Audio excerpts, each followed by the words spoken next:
Hello fellow Scratchers, I'm Griffpatch and I'm super excited to introduce you to my latest game, Appel. This game has been in development for around 3 months and is quite possibly the most ambitious platformer I've worked on to date. This video is going to focus on the level designer, but before we do, here's a quick overview of the game itself. You play the part of this little chap named Appel, a character originally designed by Legobauer9, look him up on Scratch, and who, you may have noticed, had a cameo appearance in my Getting Over It game earlier this year. The premise of Appel is that the very world is out to get you. You'll frequently notice it watching you with its big eye and very often trying to spike or squish you. Now, the first challenge you have is simply to get through each level, reaching checkered flag. The game keeps track of the world record fastest time, so that should be a bit of fun for the community. To make things even more interesting, we also record the fastest time for the player who manages to collect all the yellow apples on a level, and also one more time for the player who manages to find and collect the one big red apple hidden on the level, and collect all the other apples too. So that's 3 records to try and beat for each level in the game, making this probably quite a fun game to speedrun. Talking of levels, Apples currently has 9 official levels. The first being the easiest, and as you progress through the game, each level introduces more of the game's mechanics and content. By the time you reach level 9, you should be, in theory, a master of all things Appel. But things don't have to stop there, because Appel contains a very handy level designer right here on the front screen, and everyone can share their handcrafted levels with the Scratch community. Okay, so the Appel level editor. You'll find the menu option on this front page to enter the level editor. And we spawn on a nice blank world. I can use the WASD or the arrow keys to move around, and I can fly quite nicely, which is very useful for editing levels. And I can go through anything, and I can't die, so very indestructible. So how do I test a level rather than just flying around? Simple. Click on Edit menu, hit play. And that toggles for a second into play mode. And now I'm unable to walk through walls and I can play the game. Again, I hit the edit menu to go back into edit mode and now I can go through again. There's a shortcut for that, which is really very useful when editing levels quickly. Hold down Q and tap the M key. And that toggles it into play mode. Hold down Q, press M, back into edit mode again. Right, so I've got a brush, which is this block under my cursor. I can hold down the left mouse button and drag and paint blocks onto the screen, which is great. And if I happen to start dragging from a block that I've already painted, it deletes. So I can really quickly just drag in bits of level like this, move around and draw it as I go.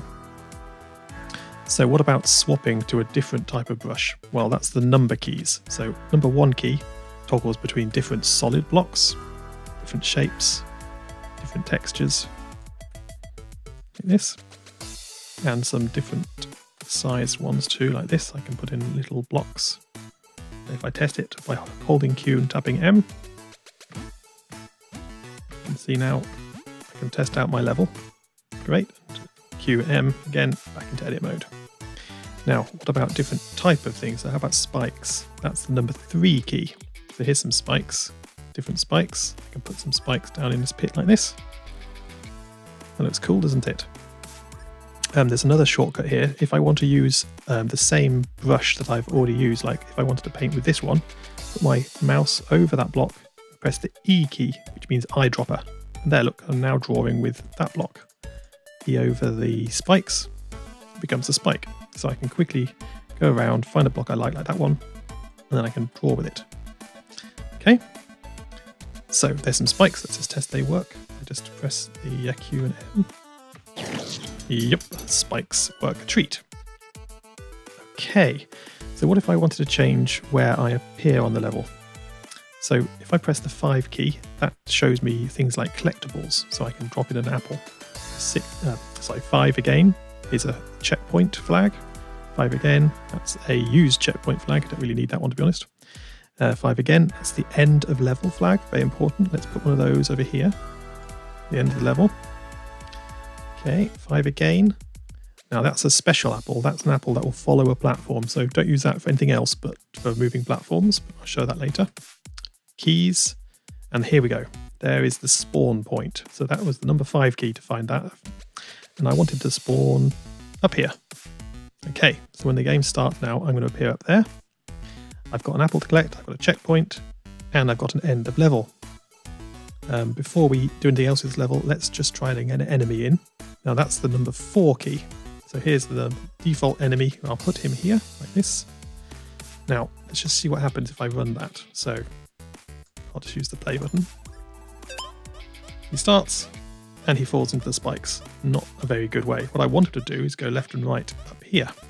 So toggling back into game mode, I have to use a special block, which is the number 2 button. Number 2 button is kind of non-solid blocks.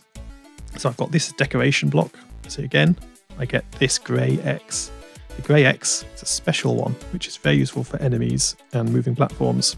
And it means no enemy or moving platform can move into this block. So if I put them like that, and then start it off, now the enemy is constrained to being on top of this platform.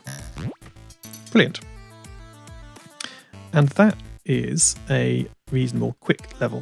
So let's give it a save and see if it works. So hit edit menu, hit save. You get your code, this big long string here. So if I double click it and then right click and say copy, that now copies that to my clipboard. Now these codes you can paste into the Scratch forum. Here is my Scratch forum. The link will be under the video.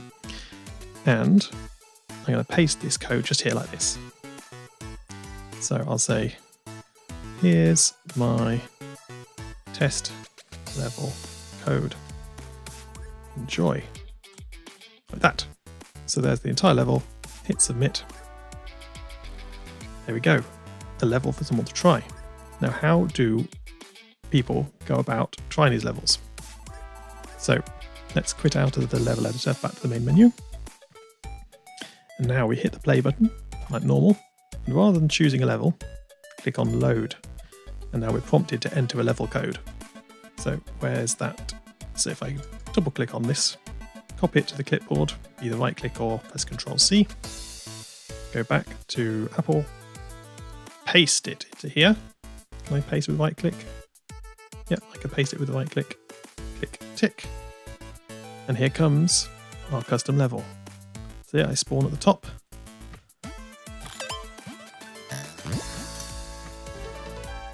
And there we go. 4 seconds. Excellent. So that's a quick way to be able to edit levels. So what else can we do with this level editor? Let's go back in and learn a few more extended techniques. So far, we built this little level here. Now, what if we wanted, for example, to have spikes not just on the ground, but on walls? Okay, so if I go over the spike and press E, I can pick up my pick up my spike. Of course, I could just press the 3 key and toggle through the one I want, but you'll notice they're always pointing up at the moment. So what I can do is press the R key for rotate, and that toggles me around all 4 of the possible positions this spike can go in. So then it's just an easy matter of just drawing them in where I want. I can rotate it around over there. So that's really, really easy. And the same applies to things like flags, checkpoints. I can put them on the walls, I can put them on ceilings, even enemies. But this enemy, although you can put him on the side, he won't react nicely at all if you try. That's just not meant to happen. But there are enemies that can. For example, saw blades. They can be put on the edge of walls like this. I click one on and then start it playing. It attaches itself to the wall that I put it on. Like that. So if I rotate it around like that, it would attach it to that wall. If I do it like that, it attaches to an imaginary wall, which doesn't really work. It should be on that wall. Anyway, so what are we going to look at next? We looked at enemies and how they could be bounded so they didn't fall off. Should we just have a look at all the different types of things that we have in this game? So let's click main menu and do new. Yep. Okay, so let's look at the enemies first. So mashers, let's look at those. So I generally put these 2 high up or 1 block high up. So put a couple of those in a row like this. And then I'll push the normal blocks, a bit of thing in between. In fact, no, not for now, let's not do that bit. Let me put a run of level blockers like that across the top. Then we can see what's going on here if I run the game using the Q and M key together. Stick to the ceiling here.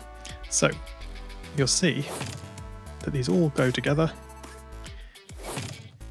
and they're going up as far as these X's I put in. If I hadn't put these in, it would have done this. Goodbye. Yeah, not a very good plan. So usually we put in 2 of these blocks above like this.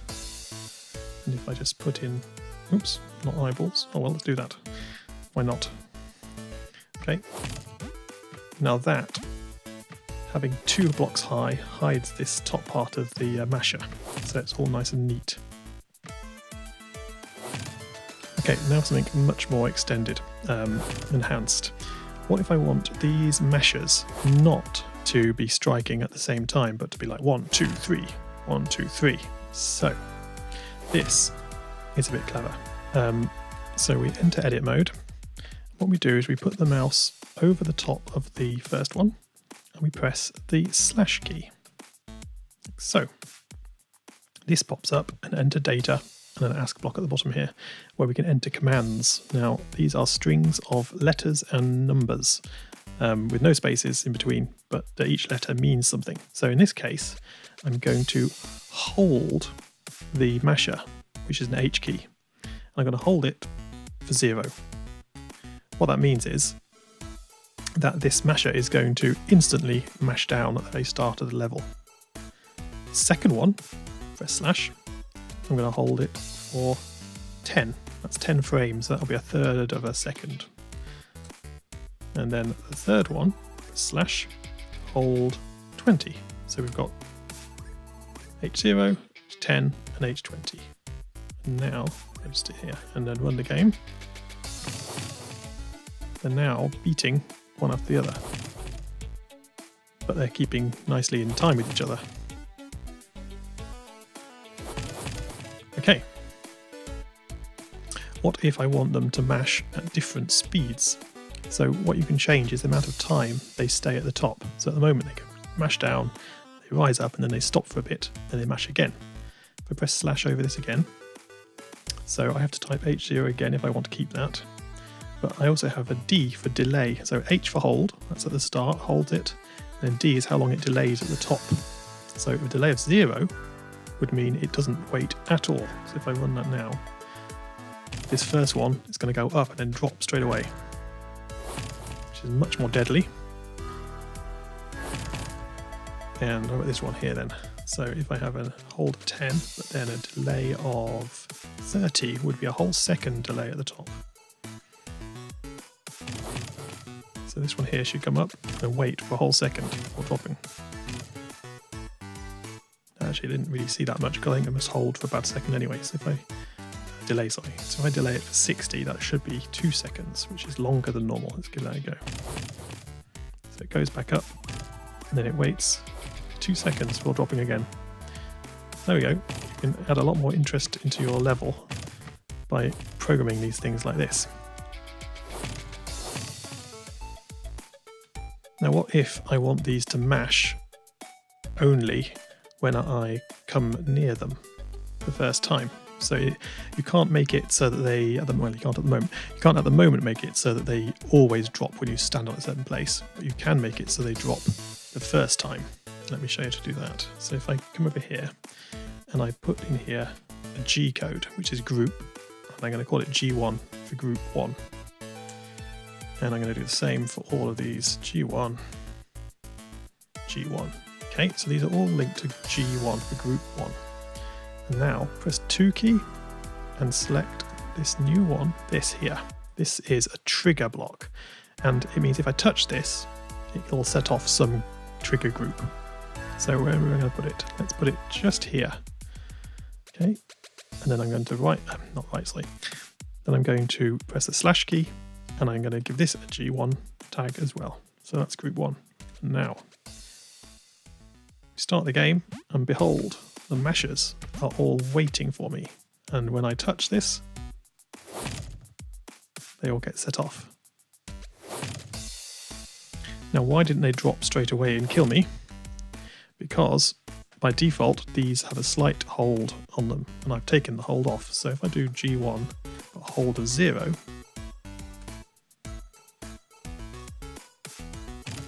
that one now drops as soon as I go underneath it. So as soon as I touch it. So if I put them all as G1, hold 0, they will all now drop the moment I touch that.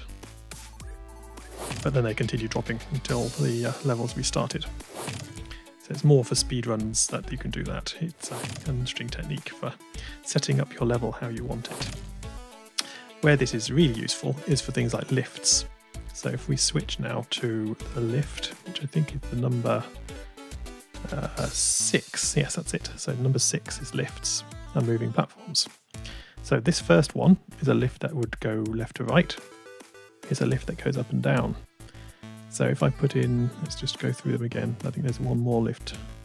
This one here, another up and down lift, but it's got this special X here, which is the block that stops things moving through them, which is great for lifts. So this lift here can go in the ground, but it doesn't go further down, so it doesn't bob down there. So if I just run that straight away, that just becomes a moving lift.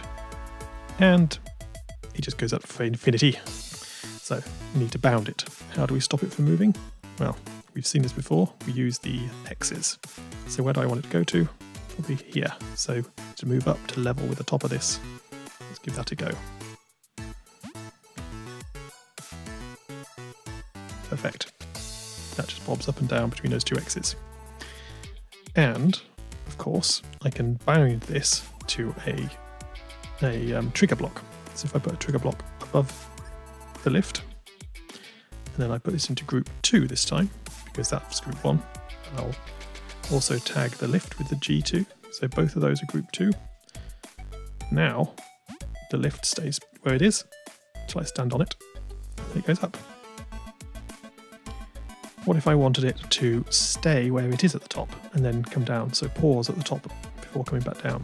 Well, press the slash key, keep it in group 2, and now we use the delay, and I'll have a delay of 60 for 2 seconds, that means, so 30 is a second.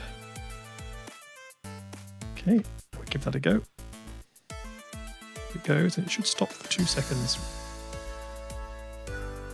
And it did. And it comes back down, stops for 2 seconds. Beautiful. What if I wanted it to move faster? Okay, so again, that's the slash key. So group 2, delay 60. So we've got 2 things we can do here. We've got S for speed, that's how fast it moves. And we've got A for acceleration, which is how fast it gets to that speed. So speed, we can set to, let's say, 16. Yeah, why not? That's quite fast. Acceleration, we do in hundreds, and an acceleration of 100 is pretty fast. I think at default it's something like 12 or something, I'm not sure. So this is going to be really fast now, this lift. Let's give it a go. And here we go. Way. Much more dynamic feeling. Cool. Okay, what else can we have a look at? Let's have a cycle through the blocks. So in the number 1 key, we've got the normal block. We also have things like eyeballs, which when we play the game, they look really cool. They follow the player around. Then we have half-sized blocks like this. Again, you can rotate those, so they look really nice. Then we have tiny blocks. And we have these. Now this is to do a really big, nice block. So if I go in here like this and rotate it, rotate it, rotate it, you can make a big block like that. And then we've got kind of diagonal blocks like hidden blocks. These are really cunning. You can hardly see the things. Let me get rid of this one here and play this. There we go, you see. So watch out for those. You can put some nice hidden bits in the game with those. What else? So number 1 key, we had those. I think then we've got some darker blocks, some little dotty blocks, and we got these blocks. These are meant to be put underneath these mashers like this, so they look like the ground has been squished. Okay, so that's all the ones. That's pretty much it. You have just those. Number 2s, you have these darker blocks, which are kind of used a bit of decoration. You have the X's to stop mobs from getting through them and stop moving platforms. Half stoppers. This is a special block. This one, if I pop it, say here, what this means is don't let the screen scroll up. While that's on the screen, it doesn't go any higher than about the middle of the screen until you force it to by going really high. Go back down again. So that way you can hide secrets in the level that are above this. Okay, that's what that's for. Trigger blocks you've seen. This. What is this? This is number 2 key still. This is a hidden area. So look, if I was to drop a few of these down like this, if I go down there, look, I actually drop behind this into a secret area. Now this is useful for hiding coins and secrets. So if I was to go into number 5, let's say coins, apples. So here's number 5 apple, press that a few times and you'll find, there we go, a hidden apple. If I put that in like this and pause it, you'll see that the apples are hidden, you can't see them. And then, oh yeah, don't jump to that. If I come down here, they appear as soon as I go into the secret area. That way you can hide extra apples around the level. Okay, what else can we find? So we've done that mob. We've looked at this one, so we can say we can put this on any wall we like. We can have it going up and down here. If I do that, just put a little thing we'd stand on and then run it. Watch what happens. It goes right off the end and flies away. Now why does it do that? Because this is going up and down here, so I need to put a little X on the end. I'm going to 2 key. That, run it again, and now it goes between those 2 points. Always useful to remember to put those in. Okay, number 4 key again. What else have we got? We've got bird. Bird likes to do mayhem to players. If I just unpause that, there he goes, dropping bombs like nobody business. And he'll always fly towards the player, so from whichever side he is on. Masher we've done. Now this is more like a pop-tart eye. You put that in how high you want it to go to, like so. And of course you get one there. And then you need to press the, which key is it? The 6 key until you've, oh, that was it. Cycle around again. There we go. It's a little pocket. You put one of those underneath each eye like that. Now, if you just run that, it should just work. They all start in there. They pop out to the height that you set. Cool. These can be put at any angle as well, so you can take them and you can put one in like so. Put in its little pocket and run it. And that just works beautifully. Okay, let's just remove all those. Actually, before we do, go back. One thing you might want to do, let me just put these in all the same height. You can choose how long they take to re-pop out the ground. If I put my mouse cursor over them, press slash, I can use the D key again for delay. If I have a delay of 0 on that one, a delay of 5, delay of 10, and a delay of 20. Okay, so you can mouse over and see what they are set to. Now if I run that, the time it takes for them to relaunch is now set by that delay. Okay, so what else have we got? These little chaps are nasty. They just run at you like crazy little things. Just pop one down and they all just run at you like that. Okay, and then we've got the big guy. Let's pop him in here. Just get rid of these eyes. He just sits where he is until you get close. Does his flashy thing. That's it. And let's see, worms. Now they like to just move around whatever you've put in the level. So let's put in some blocks here like this. Okay. And then back to our worm. So put him the direction that you want him to be, like this. And now, if we unpause, they will cunningly run around that shape for you. And there is a, press 4 again, there's one in the opposite direction. So you can have them going against the direction of each other. Really good. Now there's a little trick with these guys, I'll show you now. So if I was to create a long line like so, and press 4, find the little guy, I'll put one on this side, and I'll put one on this side. Now if I start that off, you'll see them all nicely, perfectly timed with each other. But this is not always the case. If I come over here, start it off, and then come across, there, they're no longer in sync, even though they were supposed to be opposite each other. Now why does that happen? So the way that enemies work in Appel is that as they are about to appear on screen, as I walk along here, they start moving. But the other worm on the other side hasn't yet come near enough to the screen to actually be affected and spawn. So by the time I come over here, they're not in the same place anymore. But I can get around that by using the groups. So if I press the slash key on that worm and do G3 for group 3, and slash on this one, G3 again, they're now both grouped together. And now if I start the level, the other worm automatically starts. As soon as one worm starts, the other one starts. Okay. So what else have we got? Any more? Oh, we got this guy. He's a big version of the red one. The only difference being you can't kill this one. You just bounce on his head. And that's all the enemies. So what's number 5? So we've got apples to collect, flag checkpoints, completed flag checkpoints, but we don't really use those. We've got the end of level. You can only have one of these. If I set one somewhere, the one disappears. And what's more, the level stops scrolling once you reach it. So if I put one here and run the game, I can no longer go further right than that.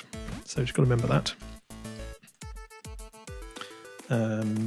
You're maybe pressing here 5. So we've got Appel with a down arrow. Now what's that for? This is, let me come over here, a bit more space. If I wanted to put an apple on a lift, so pressing 6 key, sorry, and put a moving platform underneath, I'll stop the moving platform from moving left and right further than that, and start the game. This apple likes to stay on top of that lift. And it's the same for, if I press the 6 key and do an up and down lift, I can put an apple on top of the lift, in that case too. And up it goes. If I'd just used a normal apple, the lift would have just gone through it. So why don't I use these special apples all the time? Well, because they use up a whole nother clone, and you don't want to fill your level full of clones. These apples are special and they don't use extra clones, so they're much better to use these apples whenever you can. Only use these apples for special cases where they need to be moving on top of an object. Okay, so done those. Keys, yep, that's nice and easy. Stick a key in the level. And this guy is the spawn point, so where the level I start. So I could start the level just there if I wanted. And again, you can only do one of those. If you haven't got one, he starts where he started on when I started to level up originally. So if we had a key, we need a door. Where are doors? I think they're under the 6 key. There it is. So I can pop one of those in like that. And then, let me just, there we go. I can't go through the door until I collect the key. Then I can. Okay. And that's all. Oh, apart from the big apple. You can only have one of these two, so there's always one of those to find on a level hidden away somewhere. Number 6 key, I've got the lifts. I've got these, which are crumbling blocks. So these act as normal blocks until they've been crumbled, and lifts obey the blocking of those two, which is quite cool. And you can do all sorts with those. Number 6 key, trampolines. Okay, let's move through here, do a trampoline. How do these work? Simply place one and it just does its job. And you can have all different angles of these, like so. You can also affect how far they fling you. So if I go over here and press the slash key, if I press a Y code here for Y, for up and down, and give it a value of 30, now use it. So it's taking me about this high at the moment. Let's put a block in there. So let's try a Y of 40 instead. Okay, so that's much more springy. And if you really want, you can make it go sideways as well at the same time. So you'd give it a Y of 40 and an X of, say, 5. Let's just give that a go. See that? It now takes me slightly to the side as well. So you can make these kind of take you somewhere. It's quite fun. So if I just jump on that again a second. So it's taking me to about here. Is that right? Let's give that a go. Oh, nearly. Taking me too far to the side. I need to kind of, I don't know if that'll do it. Almost. There we go. Straight on top. So you could like line things up to do clever things. And the same for this one here. You could give it a Y value to make it move you up more, or an X value of much more to take you further to the right. Okay. 6 key again. Yes, we've got the pop-tart. We've got the crumbly blocks. So this is a conveyor belt. And you just drop them in. You can see the direction it's going to take you in on your arrow. For 6 again, it takes you with the left-hand one. Like that. And you can rotate these.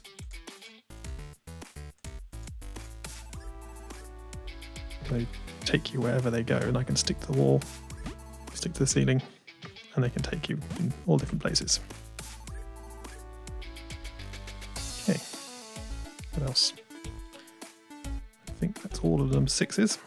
So did that take us through everything? Let's have a look. So we've done the 1s, done the 2s, decorations, 3s are spikes, 4s are enemies, 5s are collectibles, flags, keys, spawn points. 6s are moving platforms, crumblings, trampolines, and conveyor belts, doors. 7. 7 is a boss. Now, the boss I haven't actually put into the game, but you can use him if you want. You have to put him down on some level, and then you have to make sure that he's contained, like so.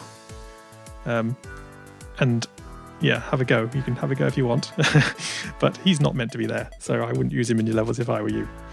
And I think that pretty much counts for everything.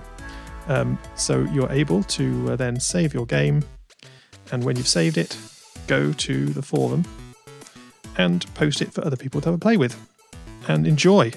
I can't wait to see what you create with this. I had a great fun creating my 9 levels, and it's quite interesting to see different people's designs and takes and the clever mechanics you can make by combining all of the different elements that Apple has in store for you.